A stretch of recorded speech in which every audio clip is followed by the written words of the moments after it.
What's up, guys? Welcome to Parlay Power Hour for June 15th, 2021. I have a question before I introduce you guys. What hour of the day is this? This is the best hour of the day that you will spend today and every single day that you tune in. This is the best hour of your day. If you don't have time to watch this show because you think it's an hour, it's only 10, 15 minutes, and we just talk about sports, make our picks. But it is the best hour of your day. We're trademarking that. That will be on a t-shirt for sale very soon for all of our 950-something people that watched this show yesterday. So shout out to you guys. We love you. Thanks for the likes. I got to introduce my awesome panel here today. Not panel. You guys might be co-hosts now. I don't know. What do you think? It's turning into that, I think. No, not you, Will. I'm talking to Grant. Yeah, well. Hey, Will, this is your third day on the job. You speak third, and you leave the big decisions to me and Tanner. Yeah, I mean, it took us a few days to get a nickname. I mean, you walk in on Friday and just say, I'm the freaking wizard. So, you know what? You got a little work to do, Will. But we got 900 views. That's all I'm saying. We got a comment from Rachel, the wizard. Maybe you did some sorcery. Maybe you did some sorcery stuff to try to get us some views. You did. It worked out. But I'm going to introduce Grant, the one and only, since he's been here from day one first. Grant, the one and only Mitchell, 18-15 on the season since last Monday. The season is very short right now. Grant, how you doing? I'm doing all right. Had my first day in the red yesterday, and we went down pretty memorably. Finished 1-4 on the day. My only correct pick was a huge upset, but we're coming back strong today. There you go. I mean, you have a strategy where you pick about 100 games a day. So when you do lose, when you are cold, it doesn't work out in your favor. But most of the times, I guess you've been pretty good so far. Will the Wizard read 5-3? Not a great day out of you yesterday, but hey, you know what? You can't be a wizard every day of the week, right? Yeah, no, I went for the big upset with the Canadians yesterday. That did not pan out, and I also went for that Kawhi Leonard player prop where he missed it by half a point when the Clippers took him out with about 5 minutes left. I was pretty disappointed, but we'll bounce back.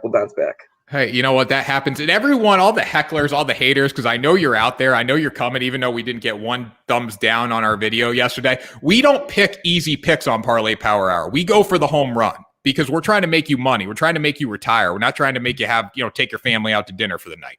All right? Now, Tanner Kern. I don't have a nickname. Just Tanner Kern. 12-7 on the year. I'll take it. Not bad. I think it's still the best winning percentage. I don't know. I mean, after you guys sucked yesterday, I probably still am the leader of this franchise here at Parlay Power Hour. So let's get right into it, guys. We're starting with Bucks -4, -114 for the odds. Grant, give it to me, man. Yeah, so it's not great odds either way. Last time I checked, the Nets were at a -105. But with Kevin Durant being the lone superstar in this situation, I've got to take the Bucks here, even though they're not playoff proven with Giannis's tenure with the Bucks. But no Harden, no Durant, or no Irving. I fail to see a way. I'm sorry, I'm fumbling here. I fail to see a way that the Nets can overcome the Bucks here, and it's going to take Durant scoring 40 or 50 points to even have a chance. Now, he said he's up for the task of trying, but he only went 6 for 19 shooting after Irving went out in Game 4. So I'm taking the Bucks here. I'm taking them to cover.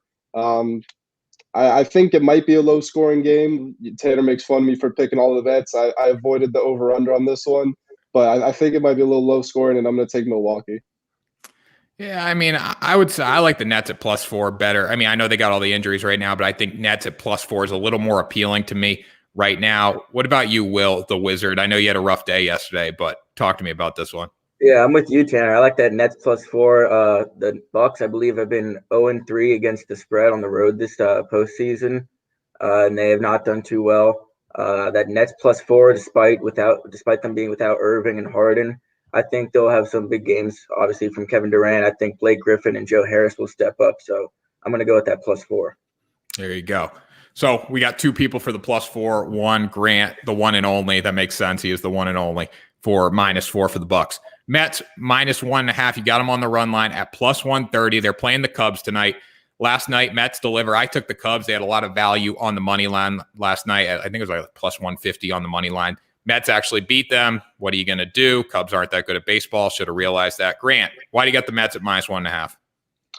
Well, if I could quickly just go back to my last pick, I was the only one yesterday to get the Hawks and the 76ers right. So to the 950 people out there that tuned in, just remember that when you're making your bets tonight.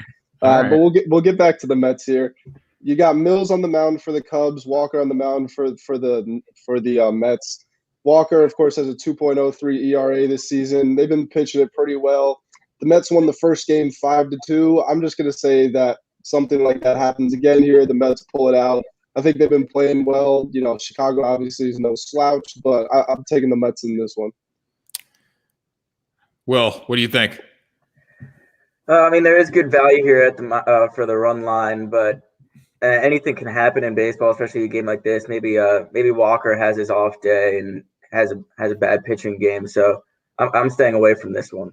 Yeah, I would stay away from this one as well. I mean, Grant, the one and only, knows what he's talking about. But you got Javi Baez, you got Anthony Rizzo, you got Chris Bryant. The boys are back in Chicago right now. The boys are back. They're not getting traded at the deadline. They're playing for a division championship, which nobody cares about. It's all about the World Series. But the Cubs are in business. I think they bounce back and get the win.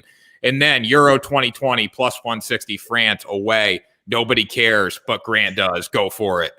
Well, I came in with the promise to my co-host that I'm going to make them care about at least this game, if not the rest of the sport. But so I have a little story here I want to share for you. Now, this story involves three characters, and they all play for France, and they are all attackers. So I need you guys to follow with me here. So there is Kylian Mbappe. He's a 21 or 22-year-old, I think 21. He's regarded as one of the top 5 strikers in the world, even though he's very young. He already looks like he could be in contention for the greatest player of all time, right? Yep. Character number two is Karim Benzema. He's another top 5 striker in the world right now, but he has not been with the French national team since 2015, but he did get selected for this tournament. Okay. And the third one is Olivier Giroud. He's around his mid-30s. He's in the later stage of his career. He can run about 2 miles an hour at top speed, but for whatever reason, he has an instinct for scoring goals. He's France's second all-time leading scorer. Okay, so those are the three. All right. So back in 2015, Benzema was involved with a scandal with another French teammate, where he obtained a sex tape of his teammate and threatened to release it to the public if his teammate didn't pay him for it. So he blackmailed his teammate. He's actually going to court for it this year. But so the French coach Didier Deschamps kicked Benzema. He exiled him from the team and said, "You're not welcome back." Right. So we'll fast forward to about 2020. A reporter asks Benzema what he thinks about France's success. Obviously, they won the 2018 World Cup. He says, he talks about the team and everything, but one thing that stands out in particular that he said was, "I am like an F1 car, and Olivier Giroud is like a go-kart." Okay. I like F1. I'm an open wheel racing kind of guy. You got my attention going now. Yeah, that's some premium trash talk, comparing an F1 car to a go-kart. Mm-hmm. So now we're at last week. France is playing their final friendly. It's basically this is basically a tune-up, a warm-up game for the European Championships. Benzema comes off injured in the first half, even though he started. Giroud goes on, and Giroud is the captain usually when he plays. Scores 2 goals in a very limited time since he didn't start the game. After the game, he goes to the media and says that Mbappe, he doesn't directly name him, but you can tell who he's talking about. He said Mbappe didn't pass him the ball enough, or else he would have scored more. So you have France's 3 players who are responsible for a majority of their goals that really just, there's a lot of tension between them. And France is the overwhelming favorite to win this entire tournament. People have speculated if their bench players, if they could take all 11 starters off, put in their bench and still win the championship. That's how good France is. But you have these 3 that are bickering and quarreling amongst each other. So it really is amazing theater going into the rest of the tournament. And, of course, I say all this, and I'm still picking France to win this game against Germany, because Germany, they're one of the best soccer teams ever if you look at their history. But in recent times, they've just been terrible. They lost the game to Spain 6-0. and Spain tied Sweden yesterday 0-0. The national team coach is going to retire after this tournament because the performances have been so bad. So I'm taking France to win this game, but watch that French team for the rest of the tournament because they might be in the news whether it's about the soccer or not.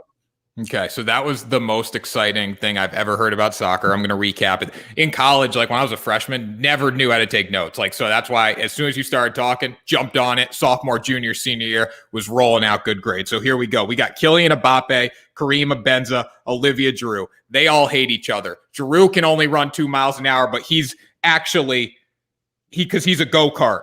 Karim Benzema is the Formula One car. After that, they all hate each other. Benzema goes out hurt. Olivia says, I didn't get the ball enough. That's what I figured out from that conversation. You know what this show is, Grant, though? It's the USA Wager show. It's not the Euro 2020 show. We're talking about American sports here. Will, the Thrill, Reed. Will the Thrill. I like Will the Wizard. Will the Wizard, Padres -1.5, Rockies. You got him -167, Will. I mean, I'm gonna make pennies off a bet on this, but what do you think? All right, back to more exciting sport, in my opinion. We'll kick it off. Padres got Yu Darvish on the mound. They suffered a loss at the hand of the Rockies yesterday, 3-2. I don't think that's going to happen again. The Rockies have been losing. They've been straight garbage.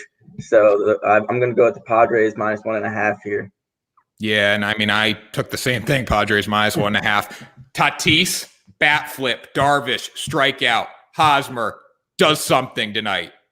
All these guys are legit. I love watching Fernando Tatis just do his like casual bat flips too now, by the way. That's pretty cool to see. But I agree with you, Padres -1.5. Grant, I know you're so entrenched in Euro 2020. It's not even 2020 right now. That's the funny part about this soccer tournament. Grant, what's your thoughts on this line? Well, my thoughts are you saying it's a boring sport. I've never seen baseball have a sex tape blackmail scheme between two teammates. I've never seen exile. I've never seen this type of trash talk before. What else could you want? No, I love the story. The soccer. I'm just not in. I'm a football guy. Like I like football, America. USA. So this anyway, is football. I can't watch them pass the ball to each other for 90 minutes back and forth. Listen, I'm not. You know what? I play soccer. I can't do it. Yeah, I mean, I give soccer players a lot of credit. It's a very difficult sport. It's a fun sport. It's a tough sport, whatever. It's not my forte. Okay, I'm a baseball. I'm a football. I'm a freaking USA Wager, baby. That's how we do. We represent the brand. All right, we're staying with this. You got the Nats on the money line. Dude, come on, make a tough pick. Make a tough pick. It's coming. It's coming. All right. No, I'm taking the Nationals on this one. They won a game against the Pirates yesterday. Kyle Schwarber has been on fire. He's had 3 home runs from the leadoff spot in the last 2 games. I think he's going to continue his magic ways. Juan Soto has been picking up his offense as of late. The Nationals will have Patrick Corbin on the mound. I think he bounces back, and I think they win this game. Yeah, I agree. Grant, what's your thoughts? Yeah, I mean, who's going to bet on the Pirates? Yeah, that's true. I mean, we're like Will the Wizard. You're not really a wizard getting this right. Okay, it's Nationals are good at baseball. Pirates are bad at baseball. That's all you got to know about this game. All right. Kevin Durant over 35.5 points. We're going to the hardwood here, -108. Finally, we're starting to get a little risky here. I like it. Will, give it to me. I feel like this is a gimme. He's averaged around 30 points this series with Irving on the floor and Harden on the floor for about 43 seconds in game 1. I think he easily clears this number as he's going to be the only offensive option the Nets are going to have to create his own shot. I think he puts in about 40 points, maybe on some Kobe-like shooting in his final game, puts up like 50 shots, something like that. But Durant's definitely going to get over on this one. Yeah, I like this. I also like the Nets at +4, as we said earlier. Grant probably doesn't like this prop because he likes the Bucks at -4. So what do you think, Grant? Yeah, I know you rub garlic to keep vampires away. I don't know what the equivalent is for a wizard, but I'm taking the under on this one. I'm actually kind of shocked that it's a -108. So they think he's going to get over 36 points. But no, Durant, like I mentioned during my opening pick, he shot 6 for 19 once Irving left the game. PJ Tucker with his primary defender, and he shot 3 for 12 when matched up against him. So, I mean, I think Durant is going to take a crap ton of shots, and I could see him, in the 30 to 35 range, but expecting someone to get at least 36, I don't think that's realistic, especially with how long and athletic the Bucks are. You could have Tucker, Middleton, and Giannis, any one of them matching up with him, or any two of them double teaming him.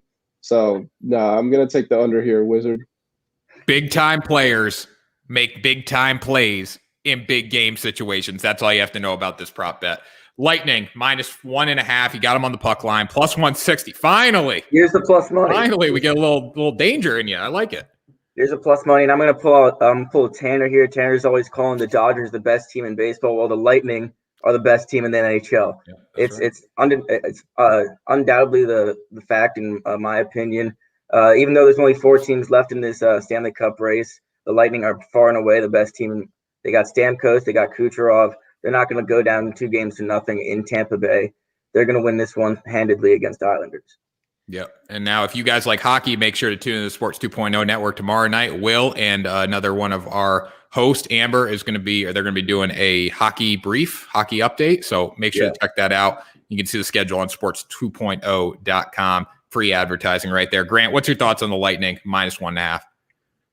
You know, we know I'm one to go against the grain, but I'm sticking with this one too. I actually discussed this as a pick earlier on the network. So I like the Lightning here. Will said it. They're the best team. You know, form is temporary, but class is permanent. That's a soccer saying for you.